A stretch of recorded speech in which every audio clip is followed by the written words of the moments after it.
I almost died in Mexico. Hey, everybody. Welcome on back. It's You Got to Try This podcast. That's with me, Large. I got Ian behind the ones and twos, Ian Becker, the P&L wrecker. And we're just back from Mexico. So I'm doing this episode solo. And the title of this episode is I Almost Died in Mexico. Ian, can you do one of those things where you pull in on my face when I say this? I almost died in Mexico. You can do that on the thing? Cool. So this I almost died in Mexico. We just got back from Mexico City. And what happens to a lot of people when they visit Mexico happened to me. And we'll get into it in a sec. Before we get started, one thing. So we have taped a bunch of episodes, Ian and I, because of people's availability. We had Rico Bosco, who was able to spend about an hour with us randomly last week. So I'd gotten him on an episode, and that episode will drop next week. 4th of July is coming up, and things tend to kind of get thin in and around this office. So we wanted to do a 4th of July episode as opposed to just trying to cull together a best of, just because it's such a young show. So we want to do a 4th of July episode. I thought it would be a good idea to have Cons on just because he's our resident veteran and whatnot, even though we've already had him on with the Rocco's thing. Cons is in one podcast room over interviewing some guy who's like not the Secretary of Defense, but he's like something high up in the military and the government. So the Secret Service guys in the office, they were in here yesterday scoping out the place security wise. Then they came in today. So they're right next door. But before that had happened, I'd gotten in early and I taped the 4th of July episode with Cons. So we're doing Mexico today. We're doing Rico next week. And then 4th of July, we're going to have Captain Cons. We're setting ourselves up pretty well. And then the time that we have off from having to tape the episodes, we'll be doing a bunch of food stuff in and around the city.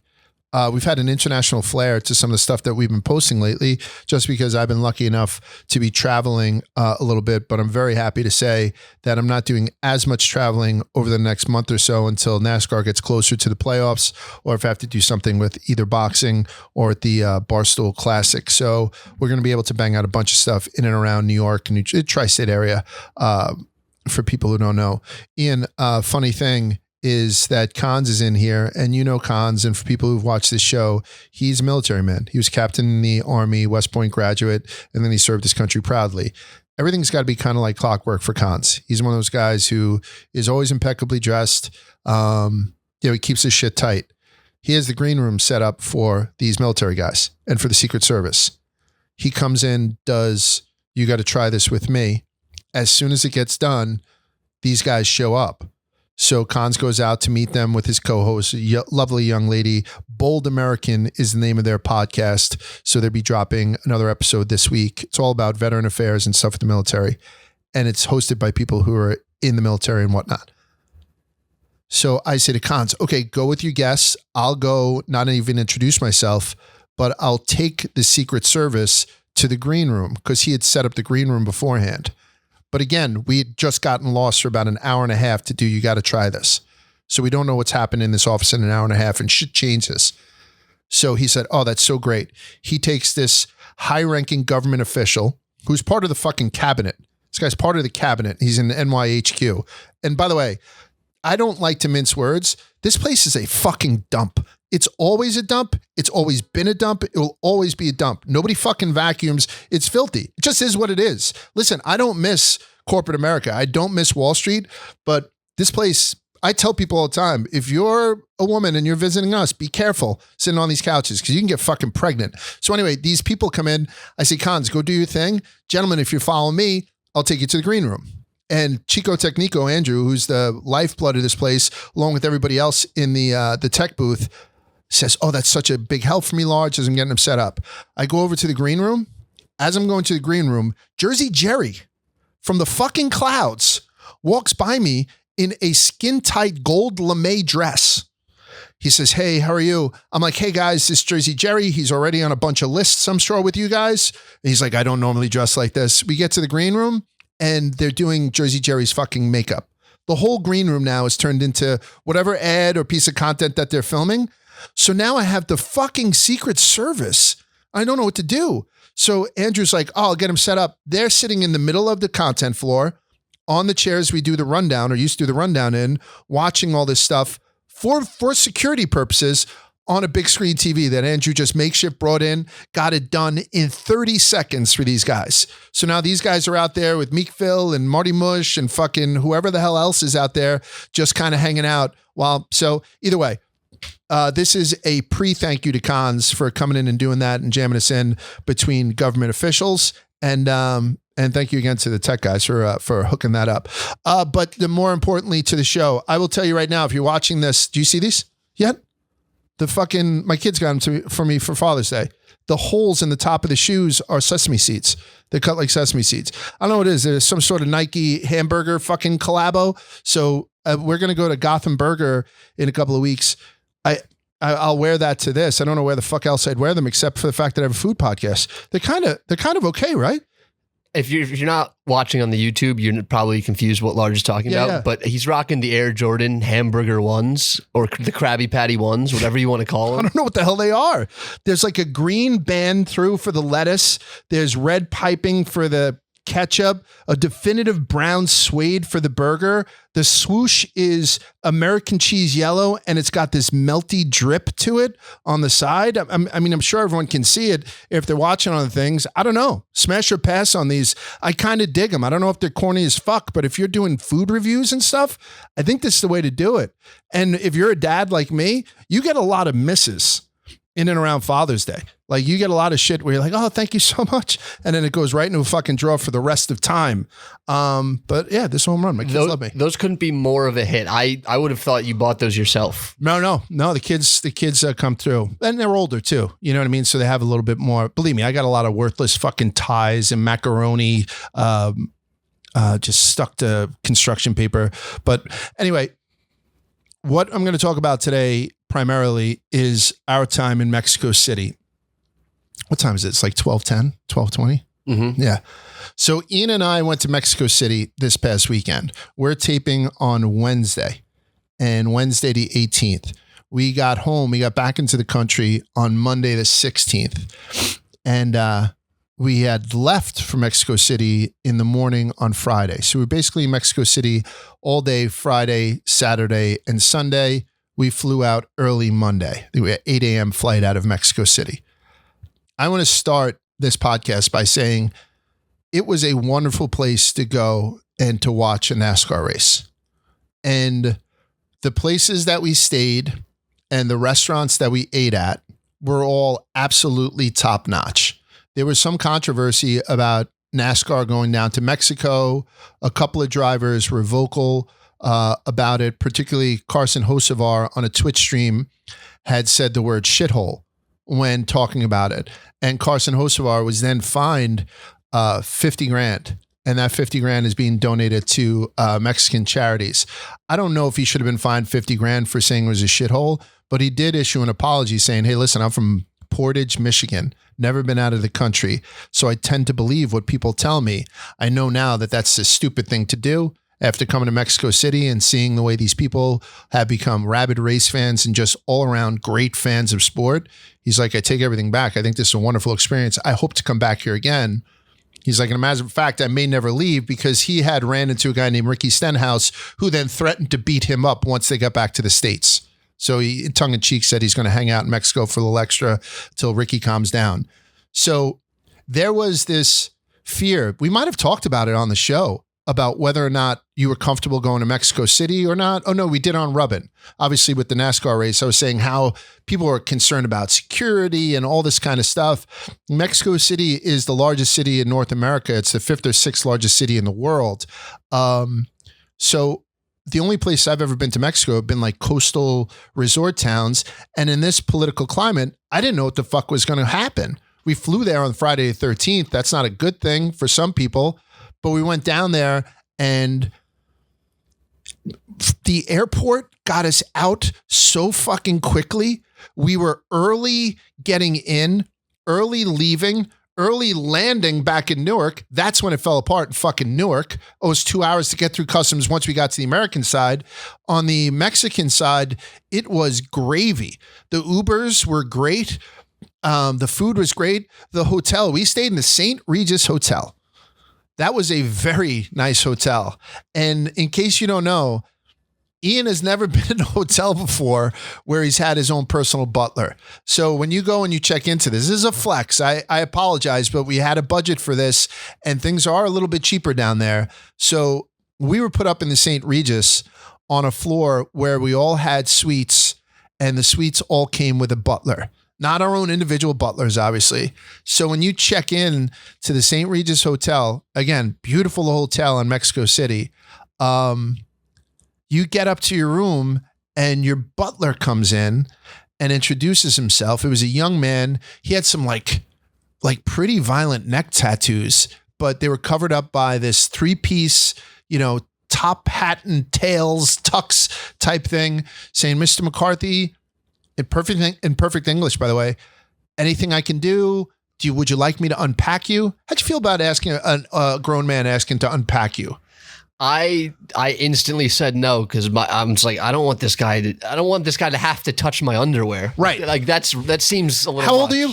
I'm 24. What's the fanciest hotel you've ever stayed in? Before the St. Regis, Yeah. I'll go with the Four Seasons in Santa Monica. Which is probably absolutely fantastic. Did you have a butler? I did not. So is the St. Regis now the fanciest place you've ever stayed?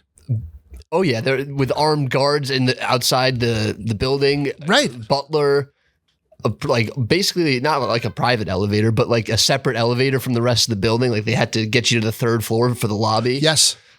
It was, and it had one of the best restaurants located inside of it. Multiple restaurants inside of it that weren't like, oh, I got to eat at the hotel restaurant because I'm not. Multiple restaurants inside of it. We were across the street from little like, I don't know, street vendor type thing where I got a bunch of luchador masks and like some little trinkets for the kids and whatnot. Everything was top notch. I'm saying this for a reason, but go ahead. The room service, like you said, the restaurants, they were pulling from steakhouses and like all these like insane taco places. Like the room service was top notch. Yeah. So my point, when I checked in, Mr. McCarthy, can I unpack you? I said, you know what? I'm a little bit meticulous. Whenever I get to a place, if I'm there for 6 hours or 6 days, I fully unpack. I hang everything up. I take everything out of I never live out of a suitcase for some reason.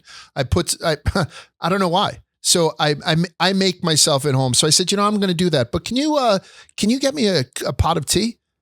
I'll be right back, Mr. McCarthy. And he was gone, came back. He came out. I'm sorry. What type of tea? I said, I'll do anything, a black tea, like preferably like an English breakfast or something kind of down the middle, milk and sugar. He left, came back. I had just unpacked. I mean, honestly, couldn't have been more clockwork. I just unpacked after flying the 6 hours or whatever. I just sat down on the couch. Ding dong, Mr. McCarthy, here's your tea. Puts the tea service in front of me, a couple of cookies, which I did not order, but were absolutely delicious. And I just felt genuinely. So Mexico, we went to the race. A Mexican driver, Daniel Suarez, won on Saturday during the Xfinity race. Daniel Suarez is a pretty good driver, right? He's a pretty good driver, Daniel. He was the best ambassador for one of these events that I may have ever seen.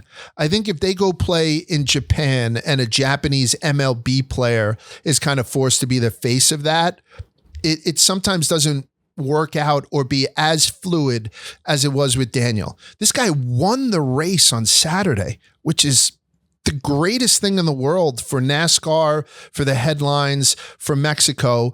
And it didn't shake up anything in the major leagues, the Cup Series, which races on Sunday. And then the Cup Series race, which was a blowout. It wasn't a great race necessarily, was won by Shane Van Gisbergen, this guy from New Zealand. So international guys, Daniel Suarez and Shane Van Gisbergen, won both of the races that NASCAR held in a different country. Storybook, absolutely storybook. Our suite for the race was wonderful. Our access to the drivers, as usual, top notch. Everything was great. The food, all of that. So I'm putting that all to the side. Mexico was great. This isn't that. And now I'm going to talk to you in a different way. Fuck Mexico, man. I am telling you, I have been sick to my stomach before. You can imagine, Ian, I've had everything that you could have. Everything that an older person dreads, I've had. What do you not want to get? You're young. What do you not want to get? Can I interest you in any gout? No, I have gout. Can I interest you in a kidney stone? I had a kidney stone that was essentially a sharp grain of rice that stuck in the fucking tube coming out of my kidney. So they had to go in and get it because it shut down my right kidney. I had that happen, right? Like, so that's me. I've gone bald. Nobody wants to go bald. I've been through baldness. I have bad eyes. I've had everything, everything that people want to avoid. I've broken bones. I've slept with CPAPs, all this shit that you don't want to have happen to you throughout your life. I've been stung by jellyfish. I've had that thing where I went scuba diving, then I went on a plane the next day and my fucking ear blew up. Every one of those things that people say they don't want to get, I've had. I've never had Montezuma's revenge. I've never gotten the runs from eating in a different country. I've always been a goat and I've been able to. And Ian and I, along with a group of other people, Wonton Don Spider, obviously Chef Donnie, all these people are down there with us. We did not eat off a hubcap, somewhere in a ghetto, for lack of a better term, somewhere. We ate in some of the finer places. Something happened, man. Something happened. Ian, I'm telling you right now, we were on the ground for 72 hours. I spent 24 of them in the bathroom. It ruined my whole fucking trip. I had the opportunity to go out with Daniel Suarez. Daniel Suarez from Mexico rented out a club in Mexico to celebrate this. And Daniel's a good looking guy. He's dating, or he might be married to, like, this cool girl who's also involved with, like, the fucking club was packed with people, the whole deal. I couldn't go because everything turned liquid. And it was started out so good. It became one of the worst fucking experiences of my life. And I've been through it all. And you're going to have to get a colonoscopy at some point, Ian. You do. Sometimes I've had 10 of them, just so you fucking know. I've had 10 of them. Polyps removed. So I've had the propofol in. I've done the prep work, which I'm going to talk to you about in a little bit. If you're a little bit squeamish, or if you like to enjoy, you got to try this by making your best sandwich and sitting down to either watch or listen to this. Don't do it today, because I'm going to have to get a little granular. Let's take a look. So before we came in for this podcast, and again, we're right off the plane. I almost shit myself again this morning. I woke up this morning at 7 a.m. Ian, all of a sudden I was going to the bathroom. I was walking to the bathroom, my master bath or whatever, the thing.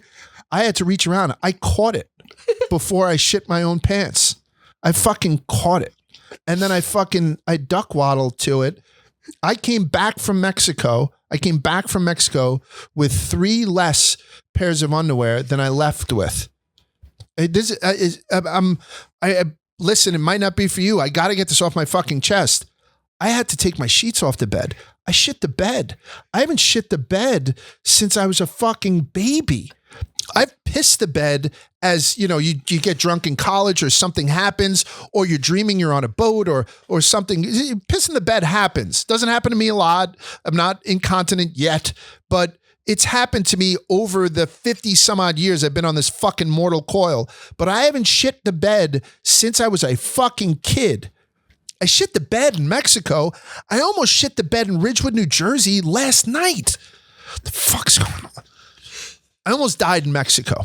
That's what I'm telling people. I feel thinner. I feel like if we're going to take our Christmas pictures this year, I should do it now, because I feel fucking ripped. Not really, you know what I'm saying? Like I don't feel swollen for whatever. And by the way, you know what? I almost shit the bed last night at 9:00 at night after barely eating all day. I had a English muffin and a cup of tea before I went to bed. I was in bed by 11, up at 7. I'm usually 11 to 7, 12 to 7 type guy. That made me shit myself. Cup of tea and a fucking English muffin. Oh, a little piece of dark chocolate. I like dark chocolate. I don't know why. I don't know. Only one other person, multiple drivers, Shane Van Giesberg and the guy who won, said I had it coming out of both holes. Both holes. You had it coming out of two of many holes. Both holes means you have a runny nose. Fucking Shane. Both holes is when you have fucking earwax. You know, I like to say if you're urinating, and that's a number one. Everyone knows it. If you got to take a dump, that's number two. Oh, you got to go number one or number two. You never go number two without also going number one. It's possible to take a dump without taking a leak. What had happened to me is that it became a number three situation. So I'm taking a dump, obviously taking a leak, and then every now and again jumping up to throw up. So I spent 24 hours in Mexico, taking a number three. Do you mind if I break down what we ate? Go ahead. I'm sorry. Make a point.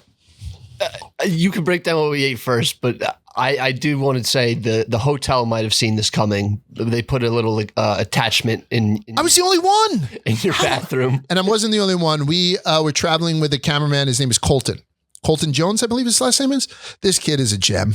I like him a lot. Does a great job. He's just happy to be there. His dad's a big NASCAR fan. So whenever he gets to do something that's special at a racetrack, he calls his dad like wide-eyed and, you know, hey, Dad, yeah, I'm on the track in Daytona hanging out with Chase Elliott.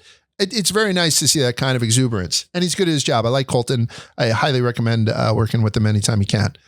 He got it too. And I felt bad for him, but not really. I felt bad for me. I really did. I don't know how Colton is. I'm not checking up on him. Again, I love the fucking kid. I don't care. I'm fucking dying.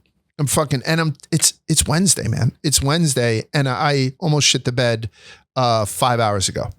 I've been up for 5 hours. Yeah, I almost shit the bed 5 hours ago. How about that?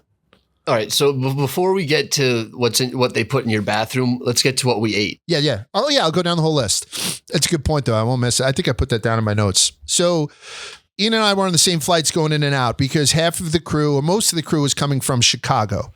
So I think a couple of the young ladies who were with us had come from New York, LaGuardia. A bunch of people had come from Chicago O'Hare. Ian and I had flown, just us, from Newark. So we were on the same flight going out. So we meet up in Newark Airport and it's close to boarding. And I'm sitting down, I have my phone plugged in. All of a sudden, Ian comes over to me just as I start boarding, which I always think is a bold move. I like to get there a little bit early, not egregiously early, but I'm almost always to the gate by the time they start boarding, even if I'm not in zone 1. Like, you know what I'm saying? If it's zone 5 and it boards at 7:30, I'm usually there at 7:15. You would cut it a little bit closer, not anywhere where you're in danger of missing the flight.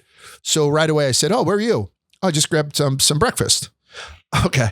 So Ian did a $90. And I'm just saying this because it'll transfer to what we had in Mexico.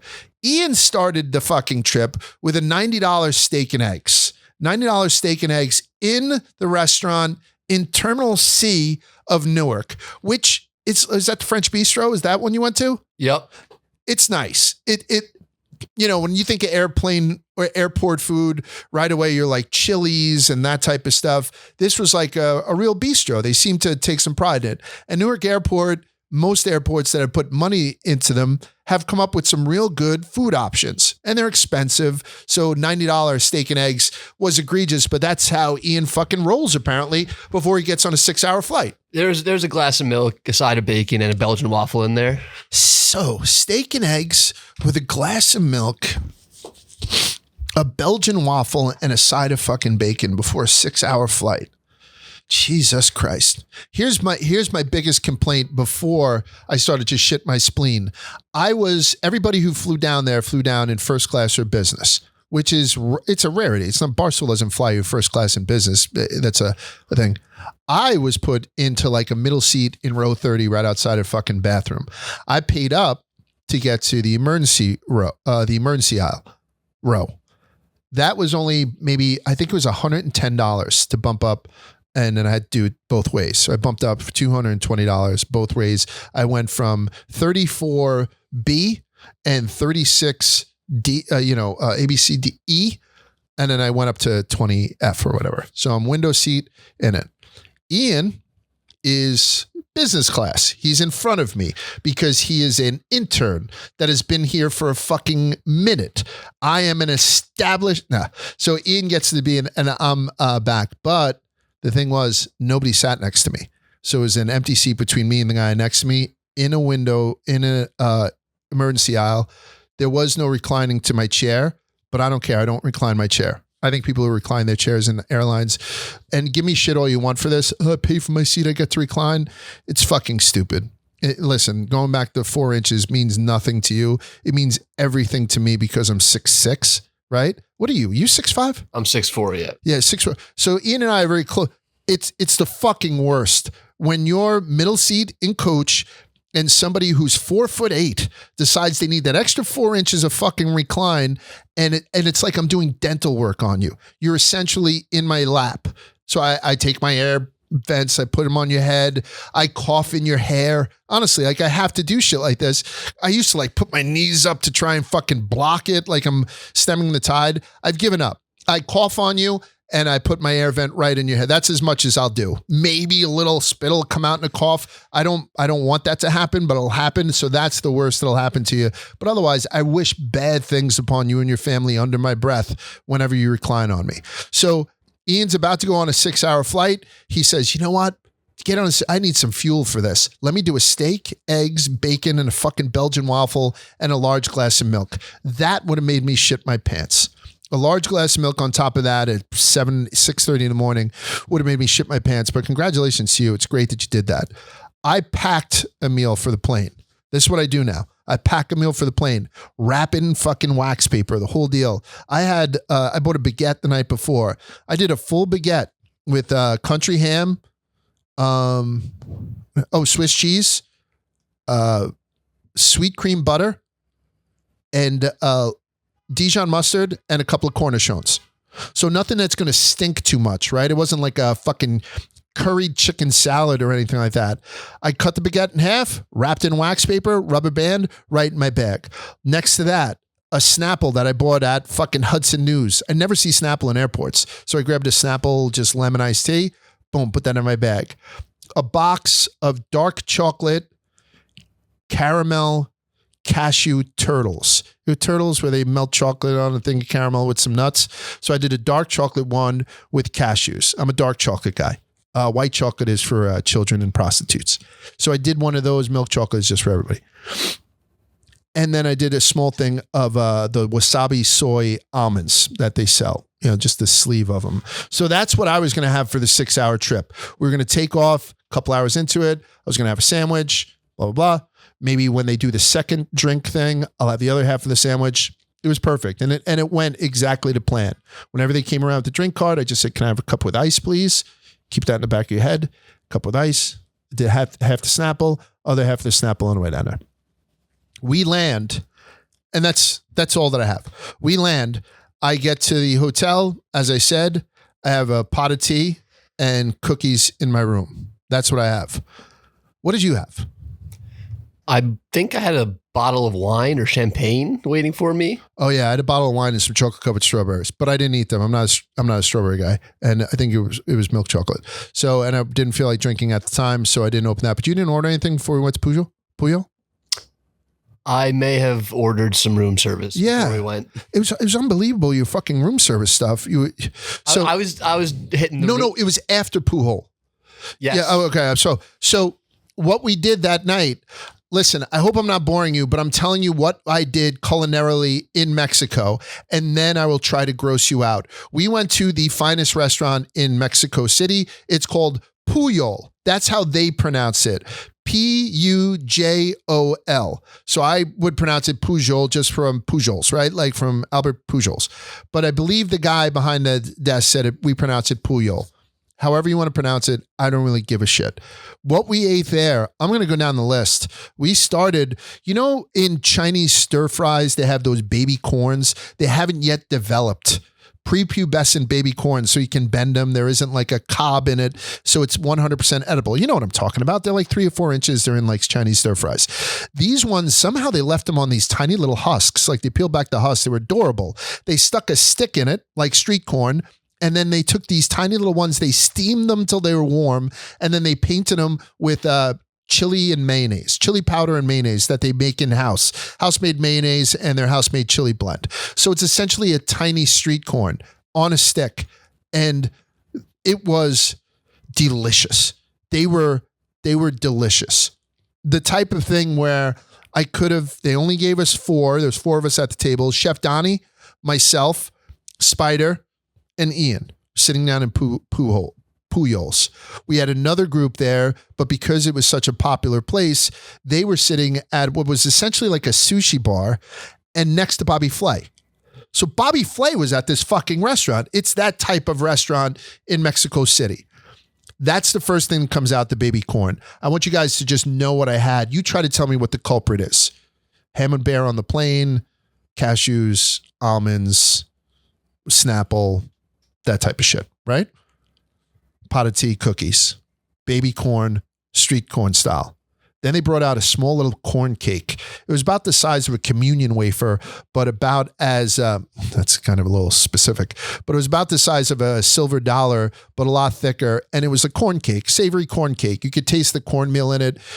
Johnny cake kind of thing. They gave this to us with not a sour cream or a butter. It was almost like a clotted cream that was heavily salted with flaky salt. So you put this little cream on this corn cake. That was awesome. Spider didn't want it. No, you didn't. One of us didn't eat it, or there was like 5. They gave us 6 for a table of 4. 4, yeah. And I think somebody had 2.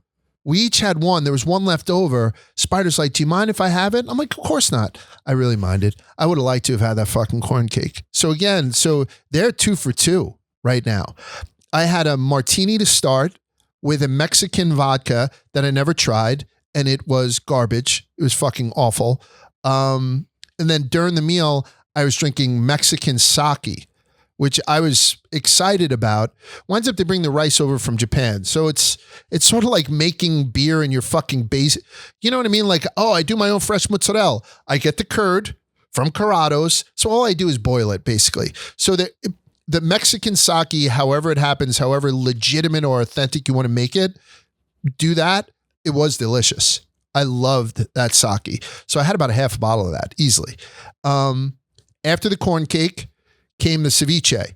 And the ceviche was sea snails and shrimp, mainly sea snails and shrimp. And again, they gave it to us with some hard corn tortilla chips to kind of get in there. That wasn't your cup of tea. But you don't fuck with that really.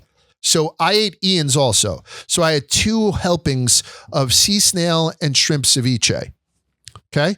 After that came the next course, which was a wild mussel birria. Wild mussel birria over white beans. Listen, I sometimes call it birria and I get shit for it. I'm going to be talking a lot about Mexican food. I'm trying, man. I'm trying. I did not learn Spanish to go on this trip, and I don't fucking care to. So believe me, I'm trying. So I call it birria versus birria. Just fucking deal with it. But either way, it's that same birria that people know about. I think it started in maybe like Guadalajara or Jalisco, and it used to be done with like goat and lamb, and it used to create this heavy consomme that you would make. So you'd make the goat meat or lamb meat and, obviously torn into a taco, and then you would dip it into consomme. Birria is very, very popular. I've never seen a wild mussel one, like mussels. Yeah, and it came out in a bowl with the tortillas on the side, but there was this very just extremely flavorful seafood consomme where you would normally have, and there was a tomato in that type of broth. It was a pristine dish. This was a pristine dish. Mussels birria over white beans. So it wasn't a taco. It was a dish. Man, it was a very good bite. I'm starting to get a little nauseous. Anyway, after that, you had a choice of short rib or rockfish. We went with the rockfish. No regrets there. The rockfish was perfectly prepared and just pulled out of the sea. This is where it gets a little bit fucking weird. So Puyol is known for one dish. It's famous for, and it's their mole. And their mole is, everyone's had mole before. It's a sauce. And Ian is trying to hold back a fucking laugh. You were there the whole time. You know what I'm talking about, right? I know. Yeah. So people come to me and they say, what is mole? What is mole? People ask me. I'm like, no, it's mole. So it's this deep sauce. It's often made with like chocolate. So you're going to get like a real almost like a bitterness from it. And typically it's on a lighter protein like shredded chicken or pork or something like that. And you do mole in a taco or in a bowl or whatever, but it's a sauce. That's what it is. And it's dark brown normally and it's delicious. So Puyol's mole is world renowned because it's like sourdough, where you keep a little bit of the starter. So like sometimes your sourdough is typically as old as when the starter began. So their mole, they keep a little bit in the pot and build off it every day. Well, how long have they been doing that, Large? They keep a tally and they're up to somewhere over 3,700 days.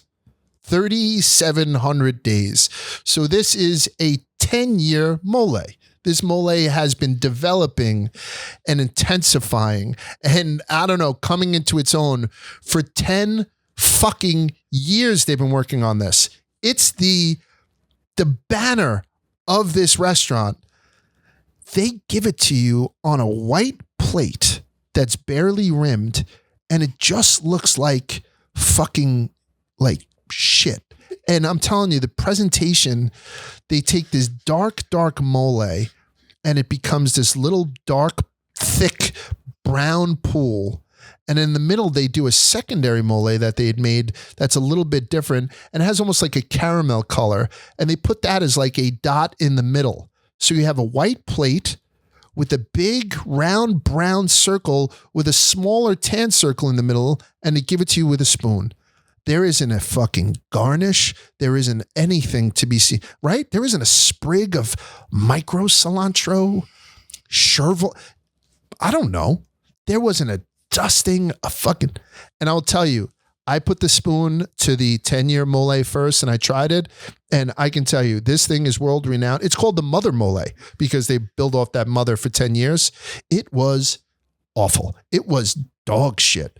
So much so, listen, I'm 53. I was not put here to be a goalie anymore. I do not want to shoot anybody down necessarily. So when we say you gotta try this, we've gone, Ian and I, you can test, please tell me if I'm lying.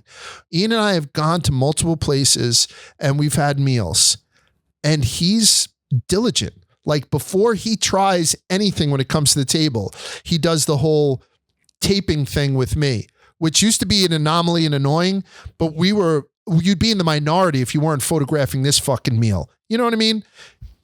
The Mexican carbone. No, the Mexican the Mexican per se, the Mexican fucking 11 Madison. This is what this place is. I was like, Ian, we're not putting this out. We were going to put this big fucking review out of all these different things. He's like, yeah. I was like, they don't have to try this, Ian. As a matter of fact, I don't think they want to. I can talk about it on this podcast. I can talk about it on this podcast because it is conversational. And by the way, I'm not closing down Puyol because this gringo didn't like it. But I'm telling you, this gringo can take a lot of fucking flavors and stuff like that. My kung fu's fucking strong. It was dog shit. Did you like it? I barely could smell it. I had to push it away from me. Did Spider like it? Nope.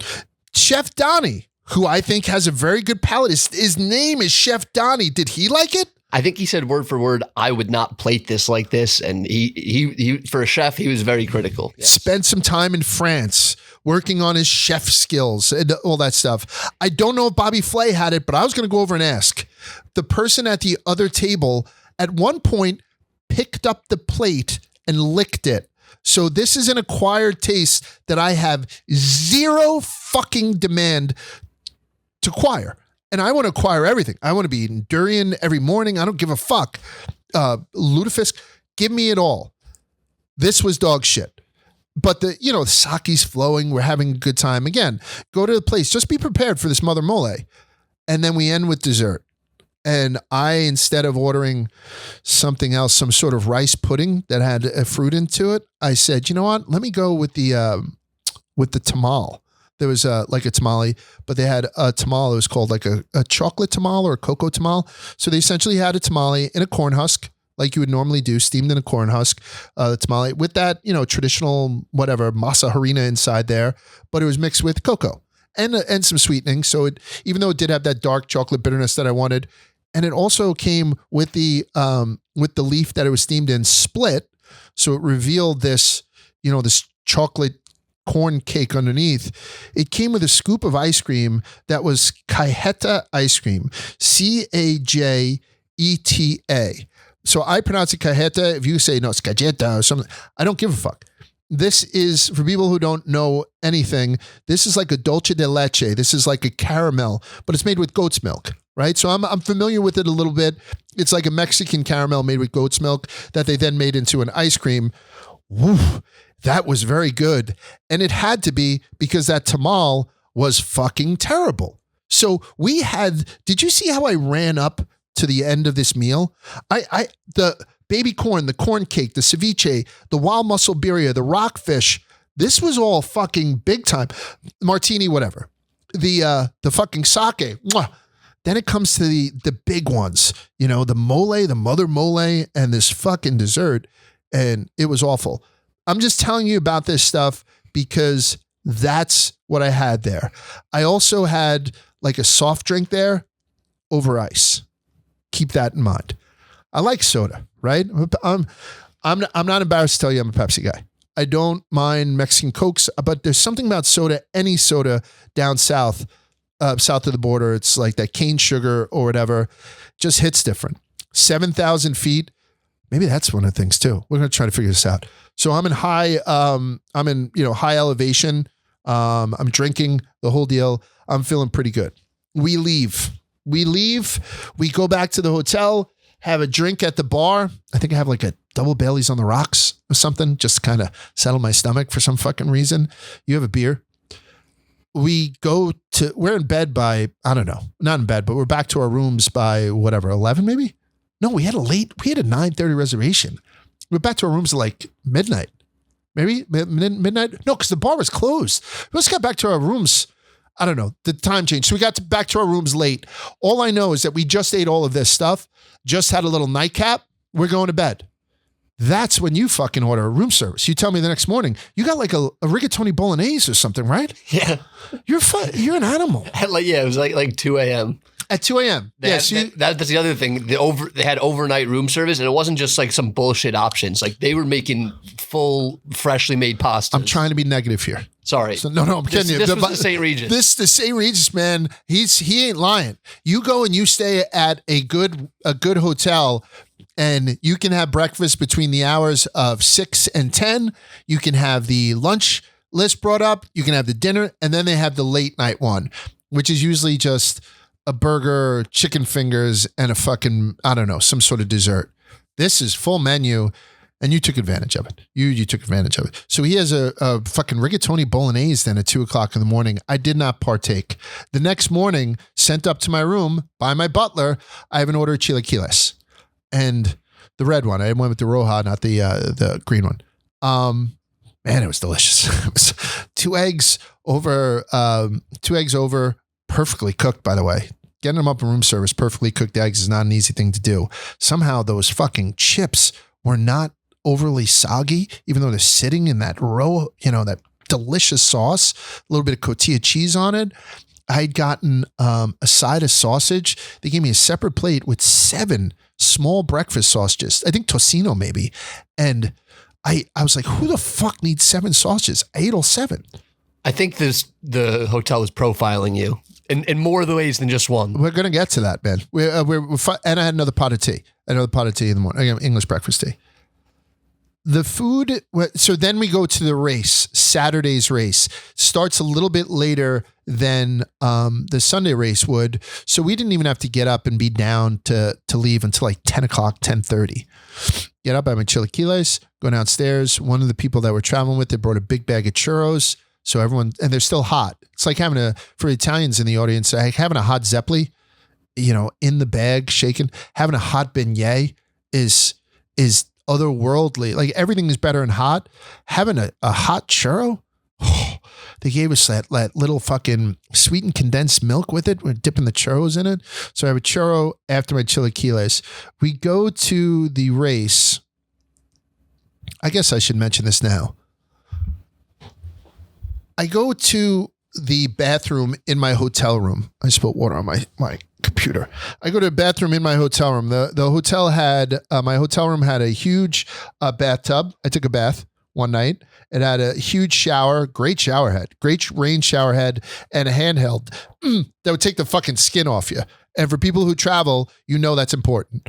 I think sometimes water pressure is as important as a comfortable bed or good blinds that can keep out the fucking sun. My bathroom, and again, everyone's staying in the St. Regis, including me. My bathroom was the only one where right next to the toilet, and the toilet was in its own water closet. It's in its own room, its own door. There's nothing in there except a toilet and a fucking garbage pail. That's what was in everyone's thing. And then the bathroom proper with the sinks and all that stuff was next door to it. And then next to that was yet another room where the bathtub and this open shower plan was, right? It was essentially 3 different rooms. So my point is the toilet was nowhere near the bath. The toilet was nowhere near a sink. But for some reason, my toilet had a handheld shower head next to it, hanging on the wall. No one else's did. And someone's like, oh, that's a bidet. I mentioned the water pressure for a reason. The water pressure out of this thing would have torn my... Have you ever had hemorrhoids? I have. I've had hemorrhoids you could put in your fucking shoe. If I would have used this as a bidet, it would have ripped the asshole off me. I don't know what this fucking thing was for. I had taken a leisurely dump at some point. Obviously, I left a couple of claw marks, and it's always been a thing for me. Very rarely do hotels, if ever, give you a toilet brush. So when you're traveling, what's your motivation for going in there and trying to clean up after yourself without a brush? What are you going to try and wrap like a fucking towel, paper towel around or something like that? So sometimes I'm not as tight with my bathroom habits because there is no toilet brush there. And I'm a toilet brush guy. I have one of those ones that's like a hypodermic, so it has water and you shoot the water out at the fucking claw marks and then get in there. I'm a toilet brush guy. I like to keep my fucking toilets tight, and so should you. Grow the fuck up. I take this shower head, I shoot it in the bowl, everything's gone. I mean, it is the best. It fucking was awesome. It was awesome. I put a little bit on my ass. Like I tried to get him. It was very difficult to do. It wasn't a day. This thing was to remove evidence. That's what this thing was for. All right. So let's move on. So that was Friday night. I deliver all this kind of stuff. Saturday morning, we have the churros. Go ahead. And I can't emphasize this enough. Go. Out of all the people we were with, Large was the only person who had this in their room. I mean, boom, boom, boom, boom, boom. We had eight different rooms in that place. So we had 8 different rooms. This isn't just, oh, I had one, Ian didn't. I was traveling with 7 other people. We were all in the same hotel. Nobody had this but me. And we all had the same suites. I mean, I think maybe the production people didn't have the butlers. My guy did. No problem. I took care of you. Maybe they didn't have the butlers, but we all had basically like the same rooms. And, I'm saying with the separate rooms within the bathroom. Nobody had that but me. And it's foreshadowing here, right? See, I'm going back to everything. They knew you were a real shitter. Yeah. We get to the track. Again, we have a luxury van waiting for us outside. By the way, this isn't a flex. This isn't a flex because I should tell you the prices down there were dirt cheap. It's so... Puyol, which I just complained about, was the only fuck you meal we had. And that was a fuck you meal. I picked up the bill and it was probably for the 4 of us. I'm not afraid for, like when I go to a steakhouse in New York, what do you plan on paying? If we're drinking wine, we're doing all that stuff, you probably usually get out of there for, I don't know, if you're doing it the right way and at the best restaurant, you're probably looking at $500 a person. This one was a little over, so it was about $400 a person for this Mexican meal. I thought that was expensive for Mexico City. That was the only thing I thought was expensive. Everything else was perfect. We get into this van, again, beautiful van. We get taken to the track Autodromo Hermanos Rodriguez. And it's a road course track that is established. It has grandstands all over. It hosts F1 events. It hasn't hosted NASCAR's Cup Series ever. It hosted the Xfinity Series. That was the race that Daniel won on Saturday about 18 years ago. And we get right in. security was big. I mean, they had those like that armored vehicle that they send in Die Hard when they're like sending the thing and they shoot those big armored vehicles, machine guns out the ass. I mean, sure, there was a lot of like poverty selling trinkets and stuff like that. But I also go to races in Michigan where I fly into Detroit. Like, you know what I mean? Like I try to give people the benefit of the doubt, you know, with all that stuff. It wasn't like this oasis by any stretch of the imagination, but they did a very good job getting us in and out of a NASCAR race. We went to the race. The suite was perfect. The suite was right on the start finish line that we spent most of our time in after we spent some time with Ryan Blaney, spent some time with Chase Elliott, all this kind of stuff. I get to the suite, but none of the food at the suite turned me on. I mean, I don't know. It was kind of sketch. I wasn't a big fan of the suite food, but thankfully a place that we reviewed called Atarantados, Tacos Atarantados, which winds up being a place from Monterrey, Mexico, and it's relatively well known. These geniuses from Tacos Atarantados said, hey, can we set up underneath the awning of the media center and make tacos for everybody? And NASCAR's like, yeah, you can do that if you want to. They bought in these two big, they're called trompos, right? You would typically make like al pastor on it. I know there's a difference between trompo and al pastor. I don't even know if I'm pronouncing trompo right. Trompo, blah, blah, blah. Either way, it's the spit that you see where people carve the meat off of and then make tacos. Al pastor, it's normally like that deep red on it. This was a little bit different. They had two different types. And they were giving out for free tacos until those trompos were done. So they were giving out hundreds of free tacos. And on top of these skewers that they were carving off of, they also had these deep fryers going with lard where they were doing French fries, just simple French fries that they would serve to you with a sauce. And again, I couldn't be more fucking impressed. The stupid fucking sauce. And so I said to the guy, what's this sauce made out of? He's like, it's easy. Olive oil, some onion, chipotle and adobo that we blend up and then hit it with some lemon juice over fries. Game changer. This is a game changer.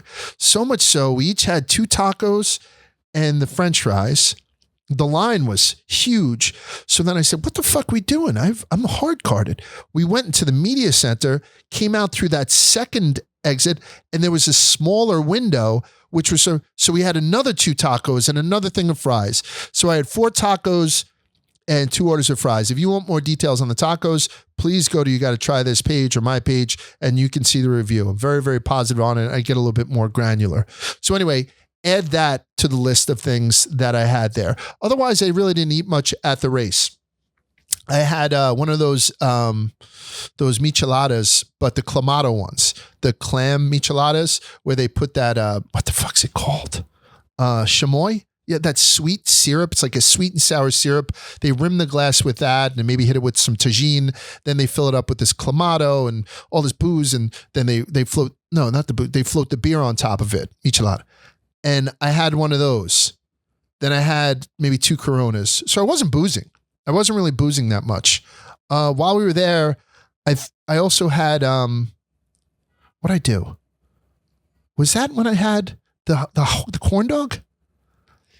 Yeah, you took a bite of the corn dog. I was going to do a review of that, and it was disgusting. It was covered in like fucking like some cereal or something. But so the Korean corn dogs are very good. So they take these hot dogs, they wrap them almost in like cheese, then they batter dip them, then they roll the batter in like fried potato, then they deep fry that. So they're an abomination and whatnot, but they're delicious. So I said, oh, let's do a quick review of this. I think it'd be kind of cool. Hey, this kind of street foodish. I had one bite of this. I was like, stop taping. Just like I did in Puyos. I was like, stop taping. At Atarantado, I was like, please keep taping. That's what we do. We're just trying to give you stuff on social that we want you to try. Not shitty fucking Korean corn dogs in Mexico and not shitty 10-year-old mother's mole. So we scrapped that, but that's all that I had. That night, you and I went Ryan Blaney, Chase Elliott, Bubba Wallace, Austin Dillon, Paul Swan, all these guys from NASCAR were there with us. We went to a place in the hotel. It was called Animal. That was a great place too. That was a fucking great place. We met to go down to Animal at around, I don't know, 8 o'clock. Maybe a little later, yeah. Maybe a little later. And before we went to Animal, you had a steak fucking delivered to your room. Correct? Yeah, I did. You did, right? I mean, I hate to, I'm not trying to be a parent here, but you're a fucking disgrace. We had a long day at the race. I had only had the tacos and a breakfast, I guess. So not really only, but I don't know. I really wanted to try. You had breakfast, lunch, and we were going to dinner. I mean, you were not fucking. Please don't think that I cheaped out on this kid. You breakfast, lunch, and we were going to dinner. There was a big gap between lunch and dinner. Yeah, right. And I had never had the picanha cut a steak before. Right. That was your first picanha. And what did you think? Amazing. It's fucking great. I love it. Yeah. The only time that I have picanha now is I go to like a Rodizio, one of those, what the fuck, Fogo de Chao's or the big chains, but whatever that, I think that's the brand of cooking is Rodizio, where they just come over with the skewers. That's the first time I ever tried picanha. It was at a Fogo de Chao. There's a smaller one by me. And it was the first time I had picanha years ago. Man, that's slept on.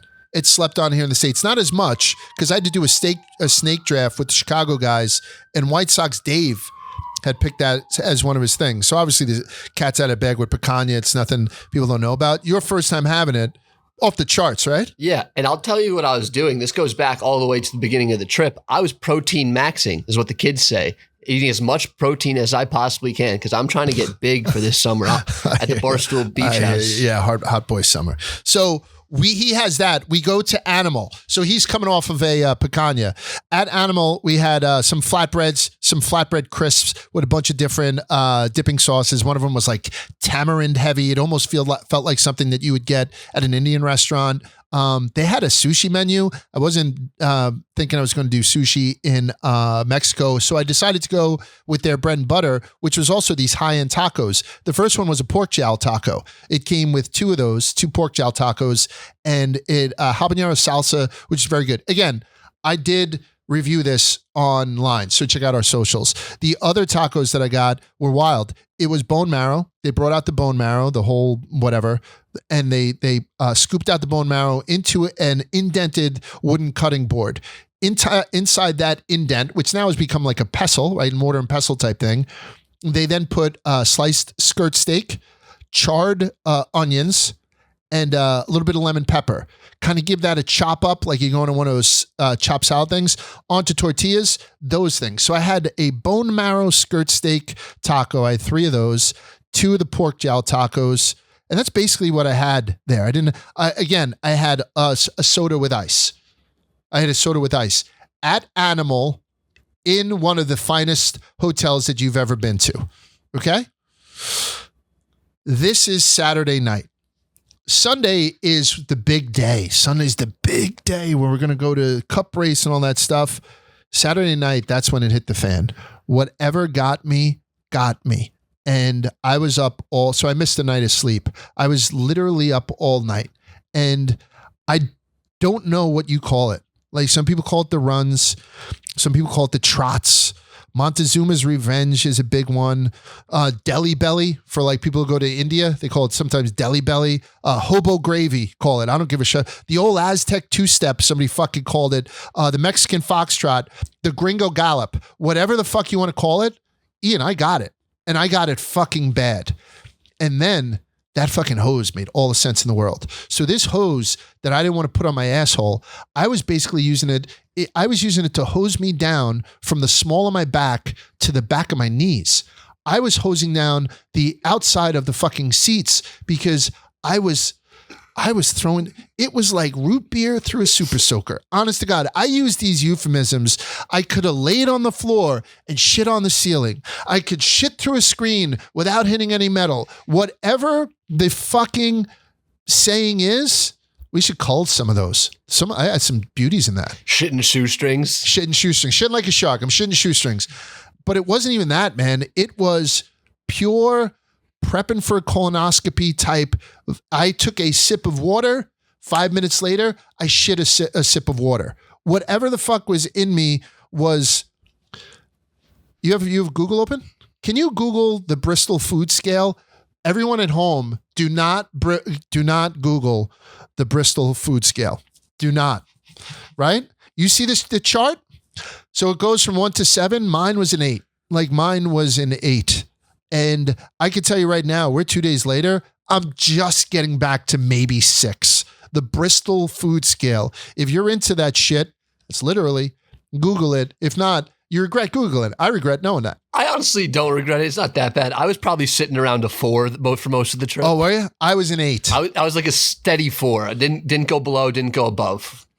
But 8 is tough. So eight's entirely liquid for people who don't have Google. I don't know what to do. And like I said, the number 3 thing, there was benches and stuff inside the bathroom. So the way that my water closet was set up, there was a lot of real estate in front of my knees.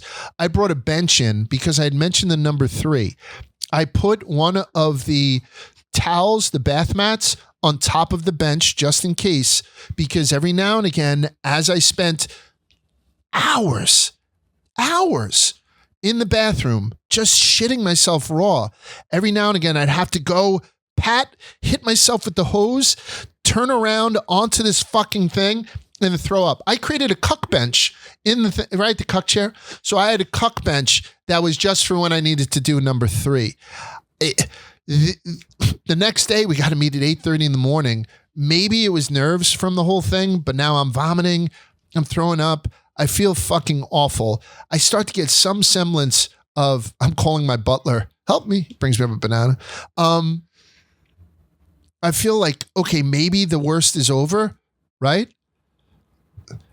So we go to the race. We get to the race again. Another van picks us up. I have nothing for breakfast. I go to the race. They're like, we're in the same suite. We're going to go to the haulers, the person who was our like logistics person. I said, okay, I'll see you guys there. They were like, where are you going? I was like, I'm going to go throw up. So I went up to the bathrooms. Here's another testament to Mexico. You want to shit in a fucking Mexican racetrack bathroom? You? A porta potty? Nah, neither would I. Pristine. Fucking pristine. These things were so fucking clean. I know it was a luxury suite. I get it. We weren't shitting on a porta potty outside of a Mexican construction site, because shitting in a porta potty outside of an American construction site is a sight to behold. It's a lot worse than the Bristol food scale. So I can't really compare. So I shit myself. I didn't shit myself. I shit at the racetrack 3 times in the morning. And then I threw up once. So I went to the medical center right next to the media center. I went to the medical center, which is like a triage unit, like a MASH unit that they set up in the middle of the infield of this fucking racetrack. It's a road course, so it's not a traditional infield. It's huge, but you get what I'm saying. It's basically a converted trailer. It's a trailer that they make into a medical thing. Spotless. It was very, very nice. Go ahead, E. And this is for when drivers get into like horrific accidents. Yes, exactly. Drivers have to be cleared for head injuries after going into Autodromos Hermanos Rodriguez has the second largest straightaway on the Cup Series schedule. So these guys get up to 190 miles an hour, maybe not up to 200, so maybe 180, 190 because it's a sharp turn afterwards. And some of them will hit the barriers. They got to go to a medical thing. I'm there. Nobody there speaks English. So I say, dolor de estómago. And then they say, diarrhea? I said, sí, muy diarrhea. I think it should have been mucho, but I said, muy. Then they said, what about I said, yeah, I got it all. I don't know what the fuck they were saying. I'm a father of 3. One of the things that I tell my kids to do, because Fred again was in town, I said, Mick, don't fucking get scammed on StubHub thinking you're paying to get into. I tell my kids not to. I tell my kids, above all else, never, ever take a handful of pills that you're not familiar with when you're in Mexico. This person in the medical tent gave me a handful of pills. I ate it out of her hand. I smacked the bottom of her hand to get them in my fucking face. I don't know what they were. I have no fucking clue what they were. I think she said one was for nausea, one was for the runs, one was for fucking AIDS. I don't know. But I was like, just give it to me. Give it to me. Was this before or after you tried the test gastritis medicine? Oh, yeah. They were giving out the gastritis medicine. I did a shot of that. So anyway, all this stuff now is fucking with me. We spend the whole day at the track. I think I put on a pretty brave face, meeting and greeting and doing all that kind of stuff. I was not a bitch at all. I was not. I did everything that we needed to do. I had a roll. I had a roll in the thing. I had a banana, another banana, and then I did have a cupcake. Remember we sat down at the end? I had a cupcake in the last like 10 laps. I just wanted something sweet. Like I feel like my body was depleted. And for people who've never seen me, I'm a fat fuck. So I can go a couple of days, but I had to have a fucking cupcake. I'm human. I then go back. We get invited. So one of the guys we're traveling with is one of the more fascinating guys here at Barstool, Wonton Don. Wonton Don is the travel guy. Wonton Don goes to war-torn nations and gets into fights and drinks with locals. That's what he does, and he's awesome at it. He ate a lion burger and a tiger steak, I think. He invited me to go and have a lion burger with him. He said, Large, I'm going to go try the lion burger, and then I'm going to have what I heard was the best Thai food in North America in Mexico City. That's a dream for me. That's a fucking dream for me. I had to say, Don, I can't do it. I can't fucking do it, man. It is, by the way, it's Father's Day too, while this whole thing is happening. My kids are calling me. I'm like, shut up. Like, you know what I mean? In the background, it's just that rushing water out of my asshole. Oh, miss you, Dad. Wish you what's that hose? I got a toilet hose. You know, the whole fucking deal. I had to say no to Wonton Don. I honest to God, he's one of my favorite people. I love him. Then Daniel Suarez invites us to the fucking club. All the drivers are going. And the drivers, they don't have their wife and kids with them because we're in Mexico City. That's not saying that these drivers would be doing something shady, but they'd certainly be letting their hair down. They just got through racing in Mexico City. It's Sunday night. They got nothing to do but take their charter back the next morning. Let's get a little loose. You know, let's do some shots with Chase Briscoe. Let's fucking, pound some beers with, a fucking Joey Logano, or let's do mezcal with Daniel Suarez, or hang out with Blaney, or do all this stuff because we're friendly with these guys. Bumped into Carson Hocevar on the street. The guy called it a shithole and that thing. He's just walking around Mexico City eating a donut or something. Guy loved the place at the end. From Krispy Kreme. Yeah. So, the only other person, Brian Blaney, said that he wanted to switch out because he had a white fire suit and he thought he was going to shit through his fire suit. And he was an animal with us. So, okay. I miss Daniel's party. And I'm fucking pissed about that. I go back and I shit right through until I have a 5 a.m. car picking myself and Ian up to go to the airport. Listen, we have to turn in all our expenses. So if it seems like to pick him, I got a car or I paid for dinner, it's just easier for me to put in expenses sometimes. I'm not taking him like he's my fucking manservant. Oh, let me pay for your fucking car. But right, it all goes to the same place and it gets paid off. So I don't want to, whatever. I get to the fucking airport. Right away, Ian's like, I got to go have breakfast. They really do good scrambled eggs down here. They scramble their eggs. They put the bacon in the fucking eggs. I'm like, Ian, I can't fucking talk about food. Like, I can't tell you. Some people make stuff out to be worse than it is. I don't, man. I really don't do that. I downplay it. I have a high threshold for pain, the whole fucking deal. So one time I can't talk about food. He goes, boom. I go to the bathroom in a Mexican airport. And it was, 5:30 a.m. So it was clean. And I'm not saying that it wouldn't be clean because every other thing, but I got a brand new bathroom, untouched, because there was a part of the Mexico City airport that was under construction. So there were no flights going out of there. I saw that. I went directly towards there because the public bathroom by there and the Starbucks near there, no line and no one in the public bathroom. Pro move. I destroy that fucking bathroom. I fucking destroyed it. I go to one of the Hudson News, whatever in there, whatever the fuck it's called. And I ask the lady and I say again, dolor de estómago, diarrhea. She's like, okay. She gives me whatever the diet. She's like, only one, a lot of water. I take 2 right away because I'm a bigger guy.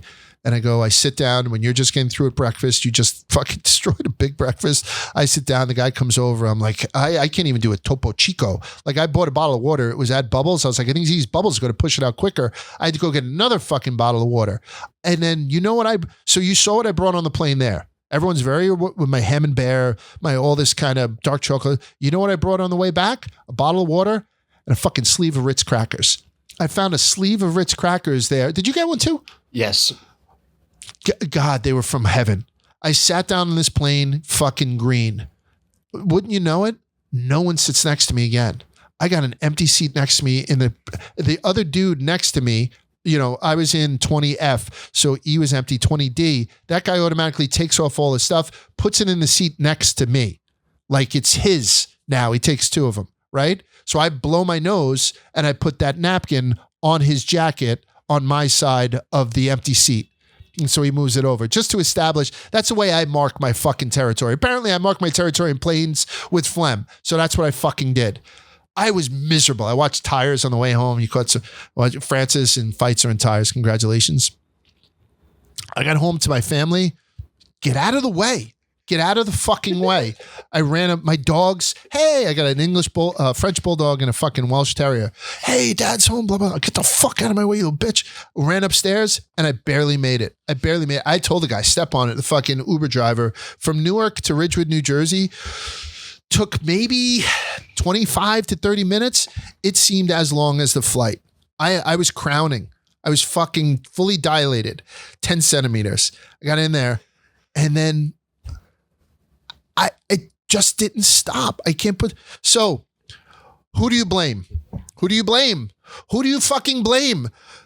Listen, there are so many things wrong with this country, right? There's so many right things with this country as well. This is not anti-American, but there's so many things wrong with this country. I know that Flint, Michigan needs to be fixed. There's water that's bad in Flint, Michigan, and I'm hoping that the Army Corps of Engineers is taking care of it. I don't know if they did. I didn't follow up on it, but that's the thing that jumps out at me, right? I know the water that I drink out of the tap at my mom's house in Brooklyn is the best water that I can ever have. I love Brooklyn tap water. Say what you will, whatever it is, Brooklyn tap, because the one in Jersey sucks, right? But it's potable. You can fucking drink it and the whole deal. That should be the number one priority for Mexico. I mean, I don't give a shit about, and listen, build a wall. I'm not saying build a wall, build a dam. Don't let that fucking water in here, man. And I looked it up. It's diarrhegenic Escherichia coli, known as enterotoxigenic E. coli or ETEC, and also enteroaggregative E. coli, which is also known as EAEC. Those are the two things that I have inside of me right now. I watched Alien Romulus on the way down. I honestly feel like I felt like that person. Wow, it's wild. I watched Alien Romulus on the way down. I felt like I had a fucking whatever they're called. The hell are those things called? Xenomorph? No. I felt like I had an alien in me, and it's still not out. So this is the Mexico edition of You Gotta Try This. And I had as good of an experience in Mexico. It was much better than I could have ever imagined when I found out I was going to Mexico City for a NASCAR race. But it was the worst vacation of my life. The only thing that came close is that my wife and I were first dating. We went on a family vacation with her family, her dad, rest in peace, Rick. He was the guy who was killed in 9/11. And so I write the blog about him every year. He'd taken us out to Park City, Utah to go whitewater rafting. And I went out and it was overcast the day before and I was in the pool or something with no sunscreen. And I got severely sunburned to the point I couldn't move the rest of the because I get the itchies and it starts to peel right away. So while everyone went whitewater rafting, I was in this beautiful lodge with like fucking deer heads and exposed hued beams and all that stuff on my back with fucking aloe on it, just miserable while everyone else was. It ruined my vacation. This legitimately fucking ruined my vacation. It ruined my vacation. And there's talks about them going back next year. I don't know what I can do next. I don't know. Like I still want to have a lion. I still want to have Thai food. I still want to do the, I'll stay away from the mother's mole. You said it was because of the ice cubes. You really fucked up by drinking the ice. And I didn't, it's on me. I should have called it out earlier. I didn't realize you were pounding the ice like that. Fuck you. But then I think on Sunday, one of the people asked you like, oh, would you like ice with that? And I think you said yes. I was like, that's it right there. Like, that's it. It's got to be. I mean, I'm assuming it is, but I have no fucking clue. I mean, maybe it is, maybe it isn't. I didn't have any ice. All the water I drank was bottled, and I ended ice. I got to talk to Colton. Because Colton and I went in different directions too. Maybe he had the ice, but Colton also went off the reservation a little bit, which I was fully prepared to do. We were going to go to Orinoco, a couple of other places, and I couldn't do any of them. I was going to come back with Mexico City with the corn dog thing and Puyol's aside. We had to cast those out. We'd done only 2 reviews down there. I think that if I was healthier, I would have done at least another 3. Fuck, I did 2 reviews in St. Louis. I was there for 10 hours. I did 2 reviews in fucking Indianapolis. I was there for a day. I'm at 3 days in Mexico City, which I don't know when I'm going back. I think I would have done 5. Even with the 2 throwaways that we did. So, like that's the type of thing. I would have partied with Daniel Suarez. I would have talked to you about eating fucking lion. I think I've eaten lion before at New Deal. I would have had all this shit to talk about. And you know what I have to talk about now instead? Toilet hoses and fucking Bristol food scales. And as a result, not fuck Mexico, but fuck Escherichia coli, exotachogenic G, whatever that shit is, that is the fucking worst. So if you want to add anything to my Wikipedia page, please add whatever you want to my Wikipedia page. Say I'm a, bee sting survivor, whatever the fuck Dave says, gout survivor. I've had pink eye, male pattern baldness, polyps, hemorrhoids, kidney stones, gout. You can add Montezuma's Revenge to that. And I never want you to fucking try this. I never want you to try this. What else you want to talk about? You want to get some questions to finish this out? Or maybe a question, just one? Yeah. Yeah, I don't want you to go into the weekend like that. By the way, the luchador masks, I have them here. I'm not going to pull them out, but that was a cool part of it. All this stuff. I can't stress enough how if you're not stupid and like me, and they have the opportunity to run this race again, I think it's worthwhile going to. But if I do, I'm telling you right now, man, I might bring my own water from Brooklyn. I mean, I might get fucking granular because first of all, this could have went a couple of ways. Every time I shit myself in private, right? So 3 pairs of underwear and bed sheets. Like that's substantial. That's fucking substantial for me. Fuck. Your poor butler. My poor fucking butler. I had to explain to him too. He's like, no, I get it.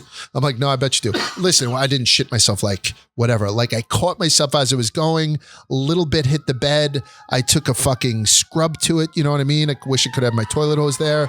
And then I took the sheets off before it was able to get any, into it. And, whatever. That's all I'm going to talk about. Yeah, let's go. You know what? I have a question that I can answer that you gave me. Can you pull up one from like YouTube? I'll do one from each. So I got this one. This you had sent to me from I think Spotify. Hold on one sec. And make sure if you want to submit your questions, do it on a 5-star review or a comment on Spotify or YouTube. It really helps us out, so we appreciate it. Yes, Alex McCoskey. I believe I'm pronouncing that correctly. If not, I apologize, Alex. Large, love the show and all the content you do. 2 questions. What are the essential snack drinks you need for a road trip? And 2, do you believe people with immature palates should blame their parents for not introducing them to good food? Or is it something you're born with? Keep up the good work. That's good. That's great. Alex, he actually asked 2 questions, you sneaky son of a bitch, but they're good. They're good questions. Essential snacks, drinks for, what were you saying? You just do one of these things. I think he's on the right path with the second part or his second question. You're blaming your folks. Oh yeah. Listen, blame your folks if you have a little cock. Genetics is genetics, right? Like, you know what I'm saying? But your palate is your fucking responsibility. You will know by the time that you are in your 20s. If you live in a small town and you don't get to like branch out, all that stuff, I get it. People say that to me all the time. Oh, well, Large, you talk about all this and you talk about all this, but I don't have that in my small town. You do. Everybody has Amazon. Like I'm going to tell you right now. Anyway, when you become an adult, it's up to you to change that course of direction. Lil Sass just did a clip on a Roan show where he said, I don't get New York. Like, I just want bland, tasteless food sometime, but everything is pad thai or something. And that's obviously ridiculous, right? But SAS has that ridiculous nature to him, which I think is awesome, and everyone loves it, which is cool. If you grow up like that, I think that would push you to even more to have a good palate. I think because now, if this was 50 years ago, I'd have a different answer. But every time you turn on, not even the Food Network, just about anything. Look at fucking Barstool. I mean, we talk about food all the time here. It seems like everyone wants to do it. It's maybe an easy point of entry. I mean, I'm the best at it, but like, so I don't blame my parents, and I'm a perfect example. My dad thought that eating anything out of a microwave would give him cancer. So my microwave growing up, we had a microwave in my house. I think we got one when I was like 15 or 13 or something like that. We just put Entenmann cakes and loaves of bread in there. It was a bread box. We never used a fucking microwave. We had one. We never fucking used it. My microwave was a bread box, and my washing machine, my dishwasher, was a drying rack. My mom washed dishes. I am 53 years old. I have never used a dishwasher. I've never used a fucking dishwasher. And that's fine. I don't give a shit. I like, and you'll find that dishwashers ruin shit. They don't do a great job, and they fucking ruin shit. And particularly if you start to go down that road and your kids start using it and they put the wooden handled knives in, God forbid they put a fucking cast iron, I'd have to hang the fucking piss. So no, I don't blame your parents. And this isn't Alex saying that he has a bad palate. He's like, should you blame your parents? I don't think so. And that's not coming as a parent. I think that sometimes having, an upbringing where you don't have a lot of different stuff would make you, and I'm a perfect example, go out there and try different shit. And you will find that you might hate different shit. And then you can always go back to the bland. You can always go back to the chopsteak and stuff like that. But giving it a whirl is on you, not on your parents. Because I think sometimes if you're born into a household that only serves like real fancy as shit, sometimes you might get a little bit resentful of it too. And you might want to go the other way. Like I cook at home. I don't really go off the reservation until my kids had gotten a little older. And now my kids eat everything. But it wasn't like I was giving these kids fucking weird stuff in their bottles. I got weird stuff. My mom used to give us a lot of liver growing up. We'd have a little shot of Guinness every night, whiskey on our gums for toothaches, like all that kind of traditional Irish stuff. So I did have some stuff that was off the reservation, but nothing that is overly cool. So if you're a foodie and you feed them, kind of progressively, then I think that's the best, because otherwise your kid will get a little resentful that everybody else is having Elios for lunch and loving it, loving their Lunchables, while you're, boiling the pulpo, but putting the wine cork in there because, that's the way you fucking boil octopus. You know what I mean? So I think that it's going to be on you and not your parents. And then what are your essential snacks and drinks you need for a road trip? I kind of answered it, right? Inadvertently with the plane. Like right now, I'm not leaving myself up to the mercy of airports anymore. I like what I like. And once I found out that you could take a sandwich, I can't take a fucking full thing of toothpaste. I could hide an AK-47 in the fucking sandwich that I brought in. I certainly could put a Rambo knife in there. I mean, I know it's getting, whatever.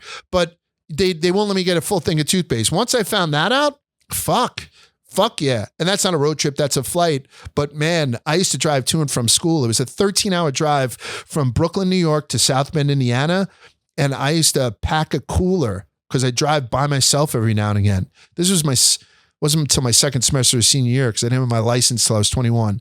And I used to pack a cooler with a couple of sandwiches. And man, sandwiches out of a fucking cooler when you're on a road trip like that, like a chicken cutlet sandwich, just with like mayonnaise and fucking American cheese on a round Kaiser roll that you knew kind of got a little bit weird in the tinfoil inside the cooler, and you're eating it as you're driving. That's fucking living. And we can go on and on about when you stop at it, what the elite candies are at truck stops and whatnot. And that could be a different conversation. But I think that I got that pretty much covered. Thank you so much for that, Alex. What did you get from YouTube? This one is from P. Kramer, 1981. Can we get a do's and don'ts for adults when it comes to food? I paraphrase this question. Oh, really? Do's and don'ts? Yeah. Do's and don'ts for if you want to be an adult culinarily. Okay. Yeah, that's an easy one. So do's and don'ts for it. So listen, I don't die on a lot of hills. If you want to put ketchup on your steak, I wouldn't do it, but shit, I'm not here to yuck anyone's yum. But I would think that by the time you get to be an adult, you should up your game. And the easiest way you can up your game culinarily, I think, is through the condiments that you use. And not condiments that you're forcing yourself to use, but just something that wasn't in your mom's pan. I got a perfect fucking example. So salt. Like salt, I have maybe, I don't know, 5 or 6 different salts at house. Doesn't look like I just did a drug deal. I just got this today. I always have this shit on. I just re-upped today. This is salt and vinegar salt. So this is malt vinegar salt. And I'm telling you that, listen, there's nothing wrong with plain old iodized salt. A lot of people use it. Then you're going to generally go to kosher salt because it seems like what people do. I only cook with kosher salt for the most part. Then you have your flaky sea salt, that's your finishing salt, all that kind of stuff. I have some other smoked salt, but this malt vinegar, like the malt vinegar that you shake on fish and chips, I got this. And I'm telling you, if you fry anything and right out of the fryer, this may suck in my fucking thumb. I'm going to shit this out in a couple minutes anyway. And you come out of the fryer and you give them this on fried fish. You fry some shrimp and you throw this on a chicken cutlet or anything like that. I'm not turning this around because the company doesn't obviously do anything for me. But yes, I am. It's the Unpretentious Baker is what I get this from. It's very fine. So if you put it on fried food, it does melt. So it's from the Unpretentious Baker. Do you want to know reasons why I had this? We also got a package from somebody. I'm going to mention this while we're on with him. Some hot sauce company. Did you talk to them? Yeah, they DM'd our account. I said they could send them to the office. Oh, they did? Yeah. All right. Yeah. I mean, so we have picked up some advertisers. So we're going to have some advertising on the show. Very young show. We've gotten advertisers at an incredibly soon rate, right? But I'm always up for free gifts. So like even this, like if you're gonna say that the only hot sauce you have in your closet is Tabasco, God bless the McElhaney family on whatever island off the coast in Gulf of Mexico where they make the Tabasco peppers. I got zero problems with that, but like just look at this Pepper Palace. I got a cilantro lime hot sauce. Like you can up your game. Pepper Palace Fusion, ghostly garlic hot sauce. We should do a taste test with these for social. Okay, I'll do it for social. Tres Diablos. Jalokia, Scorpion, and Habanero. I can't do a taste test this week. I mean, just fucking holding these bottles is making my asshole twinge. So Pepper Palace, like the thing is that you don't have to go with what's the last one they gave me? Oh, Last Breath hot sauce.